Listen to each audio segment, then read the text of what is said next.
What is Gothic culture? What makes us humans so fascinated with all things dark, gloomy, and macabre? And how can we tell a good ghost story?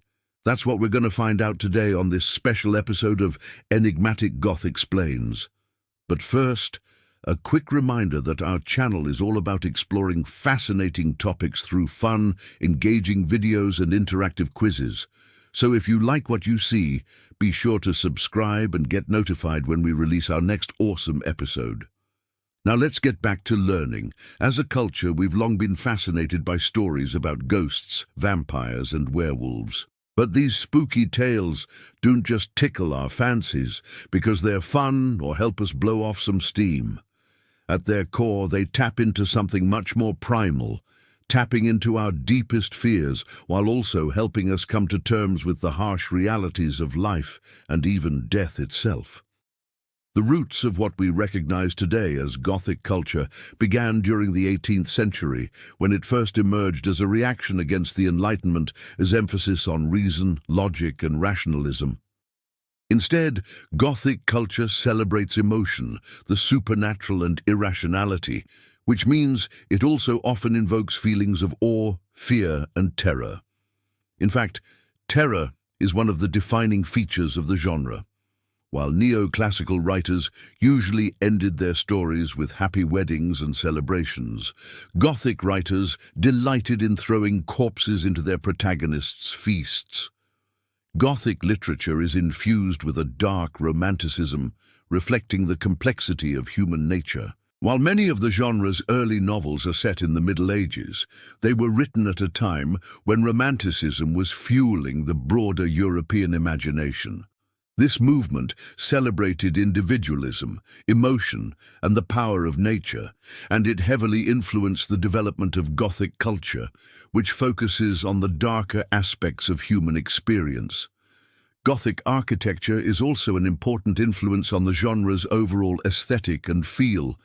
Pointed arches, ribbed vaults, and flying buttresses enabled architects to create buildings that reached new heights, both literally and metaphorically. These structures were designed to inspire awe and wonder, but they also created an intimate, emotionally charged atmosphere that continues to captivate visitors today. Of course, the main thing most people think of when they hear the word goth is the subculture, which is a counterculture known for its fascination with death, darkness, and all things macabre. But goth isn't just about dressing in black or listening to sad music. It's a way of life that emphasizes individuality, self-expression, and challenging societal norms. When people think of the iconic images of goth, they might conjure up pictures of pale skin, dark clothing, and dark eye makeup, as well as scenes of headbanging mosh pits and ghoulish graveyard parties. But beyond these outward manifestations, goth is a mindset. It's a subculture that rejects mainstream values and aesthetics in favor of the dark, the strange, and the unusual. Goth culture has its roots in the post-punk music scene of the late 1970s and early 1980s. Bands like Susie and the Banshees and The Cure rejected the prevailing trends of the era in favor of darker, moodier sounds and more macabre lyrics. This musical shift coincided with a growing interest in horror and the occult among young people, and soon goth had evolved into a full-fledged subculture, complete with its own fashion, music, and literary traditions. Goth fashion is instantly recognizable with its all-black ensembles, pale skin, and dark eye makeup, but it's more than just a way of looking stylish. It's a form of self-expression and a way of separating oneself from the mainstream. For goths, clothing is a form of identity and a way of making a statement about their values and beliefs. One of the central tenets of goth culture is a fascination with death and the macabre. This isn't morbid curiosity, but rather a desire to confront one of life's most universal experiences in an honest and open way. Goths don't shy away from death. They embrace it as a natural and inevitable part of the human condition. This perspective allows them to engage with life more fully and appreciate its preciousness.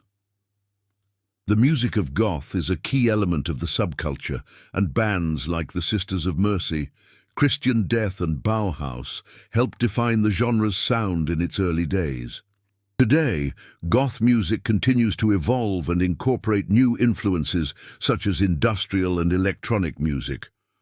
But its core elements remain the same: dark, atmospheric, and often introspective lyrics, with a heavy emphasis on mood and atmosphere. Literature is another important aspect of goth culture, and it draws heavily from the Gothic literary tradition of the 18th and 19th centuries. Works by authors such as Edgar Allan Poe, Mary Shelley, and Bram Stoker are staples of goth culture, and their tales of horror, suspense, and the supernatural continue to influence goth writers today.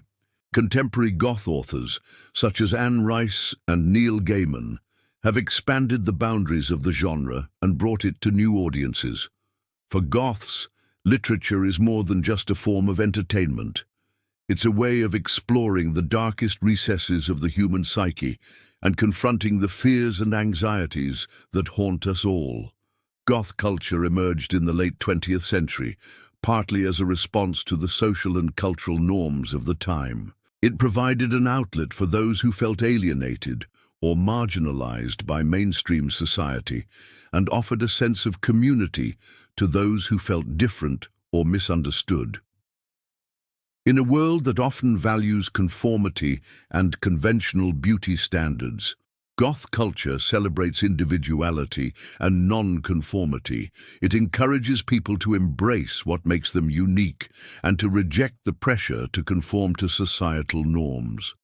Goth culture also challenges traditional notions of morality and ethics. By exploring themes of death, darkness, and the supernatural, goths are able to confront the ambiguity of life and the complexities of human nature.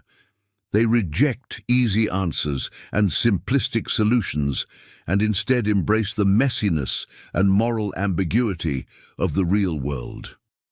Another important aspect of goth culture is its emphasis on personal growth and self-discovery. By confronting their deepest fears and exploring the darkest aspects of the human psyche, goths are able to gain a deeper understanding of themselves and the world around them. They embrace challenges and use them as opportunities for growth and self-improvement. But not everyone gets goth culture, which leads to frequent misunderstandings and misrepresentations. Some people view goth culture as nothing more than a phase that teenagers go through, while others see it as a dangerous and sinister subculture. However, goths see it as a way of life that requires a deep commitment and a willingness to confront the darkness within oneself and society. So if you want to understand goth culture, it's important to look beyond its superficial aspects and explore its deeper meaning and significance. Don't let the darkness scare you away.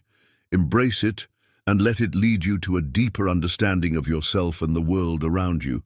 Tim Burton is perhaps the most famous goth of our age, and his work shows how this seemingly narrow culture can translate into a broad range of artistic expression. As a child, Burton was obsessed with horror movies, and he drew inspiration from the macabre imagery of classic horror films. His fascination with the dark side of human nature led him to create characters and stories that explored themes of death, loss, and the supernatural. Burton's signature style is characterized by dark settings, dramatic contrasts, and a whimsical sense of the grotesque. He uses a combination of live action and animation to create worlds that are both fantastical and unsettling. In films like Beetlejuice, Edward Scissorhands, and Corpse Bride, Burton creates memorable characters that grapple with their inner demons and the anxieties of modern life. One of the defining features of Burton's work is his use of darkness and gloom as a source of beauty and wonder. Rather than shy away from the macabre, he embraces it, creating images that are both haunting and unforgettable.